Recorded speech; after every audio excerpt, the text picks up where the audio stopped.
শিববাড়ি বাদর যে অবস্থা, সামনে বর্ষার মরশুম, কিন্তু আমি বুঝি না যে এটা এলিভেটর ব্রিজ হইব। কিন্তু বর্ষার মরশুমে আমরা বাঙ্গারপাড় থেকে লইয়া মজুমদাবাজার পর্যন্ত যারা মানুষ আছি তারা কীরকম শিলচরের লগে যুক্ত হইম বুঝিয়ান না। রাস্তার যে বেহাল অবস্থা, এর লাগি বিকল্প একটা সড়কর ব্যবস্থা করে দেওয়ার লাগি আমি মন্ত্রী কৌশিক রায় মহাশয় তথা দীপায়ন চক্রবর্তী সংসদ পরিমল চক্রবর্তীর কাছে রিকোয়েস্ট করি আর যে আমরা বাচ্চাইন্তর দুধ বিস্কুটর অসুবিধা হইব সামনের মরশুম, 2 মাস পরে বর্ষার মরশুম।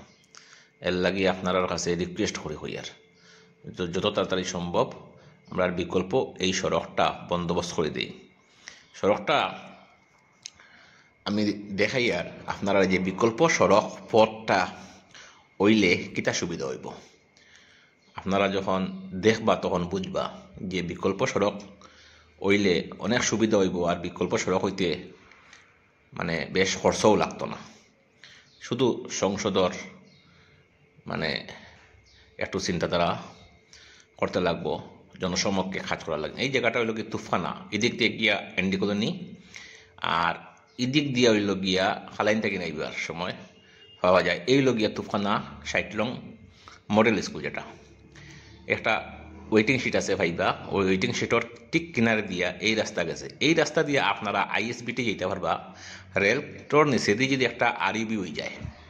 কিন্তু যদি এই জায়গা থেকে আমরা এন্ডি কলোনি নিয়ে ঘুরিয়ে যাই তাহলে আইএসবিটি হইল কি 7.1 কিলোমিটার।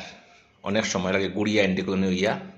ও দেখুন ম্যাপর মাঝে যে এই জায়গার থেকে যদি আমরা ঘুরিয়ে যাই 6.8 কিলোমিটার আমরা ফাইমু যদি।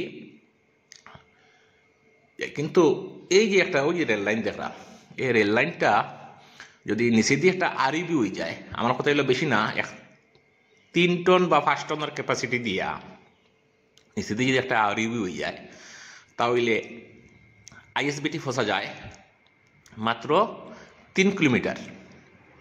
এই রেল ক্রসিং ফরেও দেখুন ইনো কত কষ্ট করিয়া ছাত্ররা বাড়ায়। এখানে অনেক ছাত্র আছে যারা জিলহদর স্কুলে পড়ে, আল হাদি ন্যাশনাল একাডেমিতে পড়ে, 60 নং তুফানা মডেল স্কুলের ছোটো ছোটো খুশি খুশি বাচ্চারা এই রেল ক্রসিং 2টা লাইন ক্রস করিয়া কষ্ট করিয়ায়। কিছু বাইকও পার হইয়া যায়, কষ্ট করিয়া যায়। অনেক মানুষ আছে অনেক কষ্ট করে, হইয়া লাভ নাই। ওই দেখুন আমি ম্যাপ দ্বারা আপনারা বুঝে ইয়ার, যদি রেল ক্রসিং পরে আইএসবিটি হয় তো দেখলানি মাত্র 3.1 কিলোমিটার, 10 মিনিটে বসা যাইব। এটা রাস্তাও আছে এইদিকে, একটু কষ্ট করিয়া গেলে গিয়া। এরপরে যদি কোনো মানুষ শিলচর শহরে যেতে চায় তাহলে একটু আগে গিয়া ওনার সাত কেটা টিল্লা একটা আছে, ওই টিল্লার কিনারে দিয়ে আইওসি যাইবার। ওই দেখুন আইওসি যেতে পারবো, রেড ক্লিক দিয়ে আমি দেখাইয়া দিয়া। ওই দেখ শুনিনি। এর লাগিয়ে আমি আমার সংসদ তথা আমরার মন্ত্রী কৌশিক রায় তারা রিকোয়েস্ট করিয়া যে আমরা এদদ অঞ্চলের মানুষের লাগিনি একটা বিকল্প সড়ক হিসাবে এই আরইবি করার লাগিয়া। এই আরইবি যদি হয়ে যায় তাহলে আমরার মানুষ শিলচর খালাইন থেকে মানুষ গিয়া আইএসবিটি বারইয়া মেডিকেলের লাগিন মানুষ বারইয়া যেতে পারবো।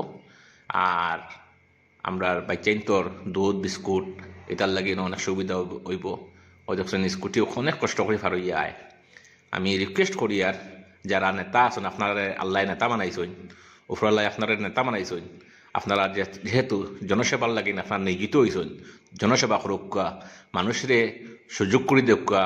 আর আমরা এইরকম কষ্ট দিয়া আপনারা নেতা হইয়া লাভ হইত না। যেহেতু আপনারা নেতা হয়েছেন, আমি পীযূষ হাজারিকা মহাশয় তানেও হইয়ার, আমার হিমন্ত বিশ্ব শর্মা তানেও হইয়ার, আপনারা একটা জনসেবা মানুষের কাজ করবার নিয়তে উদ্দেশ্যে একটা কাজ করেন, এটা কেন একটা আরইবি করে দিন। ধন্যবাদ।